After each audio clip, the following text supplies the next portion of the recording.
Hello friends, welcome to JMS Lavasna. आज हम शुरू कर रहे हैं भारतीय न्याय संहिता 2023 यानी बीएनएस की पूरी सीरीज। बीएनएस पुराने आईपीसी 1860 को बदलकर लागू की गई है। इसमें कुल 358 धाराएं हैं। इसका मकसद है न्याय प्रणाली को सरल और प्रभावी बनाना और नए अपराधों जैसे साइबर क्राइम, भीड़ हिंसा को कानून के दायरे में लाना। आने वाले वीडियोस में हम हर धाराओं को आसान भाषा में समझेंगे। तो आइए शुरू करते हैं। भारतीय न्याय संहिता 2023 यानी बीएनएस हमारे पुराने भारतीय दंड संहिता यानी आईपीसी 1860 को खत्म कर दिया गया और उसकी जगह पर भारतीय न्याय संहिता 2023 यानी कि बीएनएस को लागू किया गया। यहाँ तक तो आप लोग को अच्छे समझ में आया गया होगा कि हमारा बीएनएस किसको रिप्लेस करके आया। तो हमारा बीएनएस आईपीसी 1860 को खत्म करके उसकी जगह पे आया नया भारतीय न्याय संहिता बीएनएस 2023। इतना समझने के बाद हम आगे समझेंगे कि हमारे बीएनएस को कैसे लाया गया, इसके लिए कैसे स्वीकृति दिलाई गई और इसे कब लागू किया गया। तो आइए आगे समझते हैं। भारतीय न्याय संहिता इसको लाने के लिए सबसे पहले इसे लोकसभा में पेश किया गया और इसे लोकसभा में पेश करते हैं हमारा होम मिनिस्ट्री के थ्रू। हमारे होम मिनिस्ट्री के थ्रू मतलब गृह मंत्री के द्वारा हमारा गृह मंत्रालय इसे लोकसभा में पेश करते हैं और इसे पेश किया गया था 21 दिसंबर 2023 को, लेकिन इसे हमारे राष्ट्रपति द्वारा स्वीकृति मिली थी 25 दिसंबर 2023 को। जब इसे स्वीकृति मिल गई उसके बाद इसे लागू कर दिया गया। लेकिन इससे पहले हम ये समझेंगे कि आखिर हमारे बीएनएस को लाने का कारण क्या था, इसका मेन उद्देश्य क्या था। तो आइए आगे चलते हैं। हमारे बीएनएस के लाने का मुख्य उद्देश्य, तो इसमें हम पहला पॉइंट जानेंगे कि इसका लाने का मेन उद्देश्य था न्याय प्रणाली को सरल बनाना।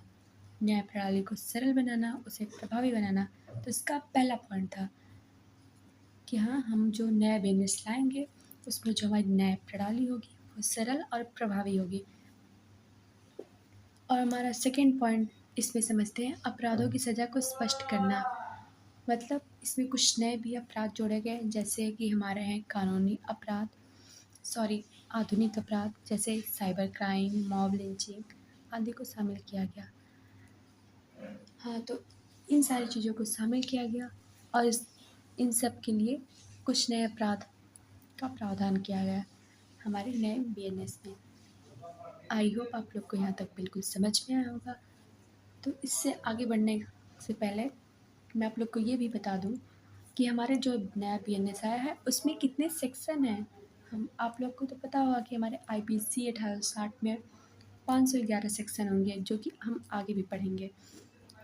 लेकिन हमारा जो नया बीएनएस आया उसमें कितने सेक्शन हैं, तो आइए समझते हैं।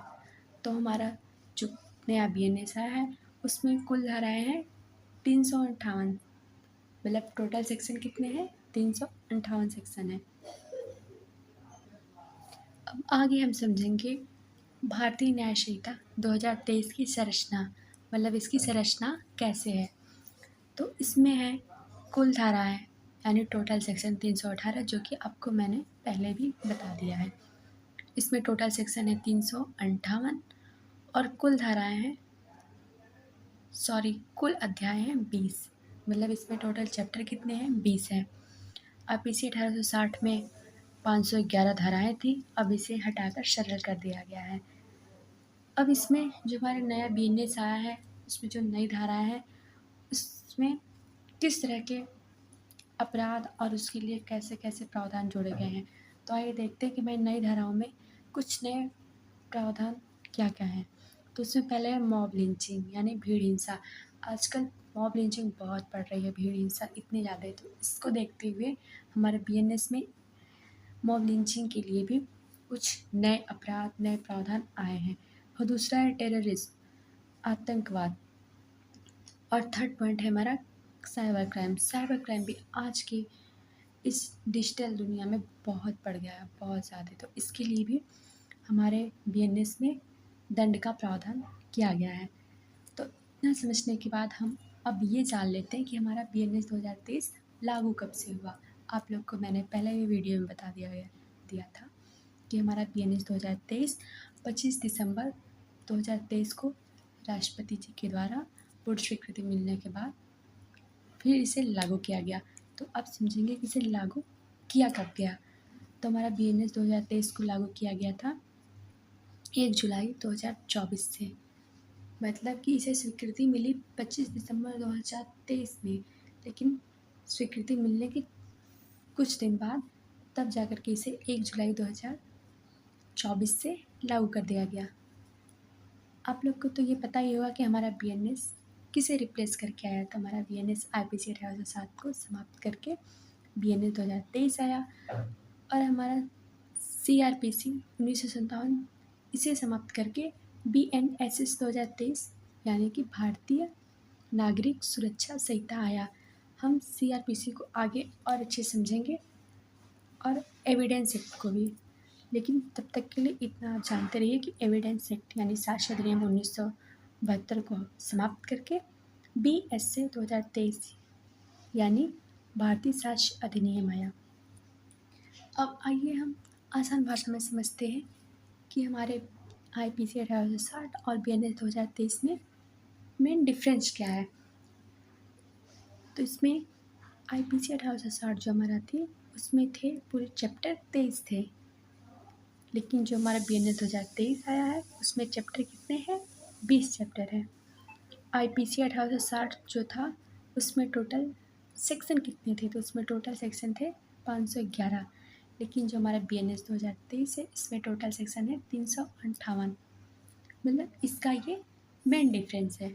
तो अगर आपसे पूछा जाए कि हमारे BNS और IPC 1860 में क्या डिफरेंस है, तो फिर इसमें मेन डिफरेंस ये है कि हमारे पुराने IPC 1860 में भाग 23 थे,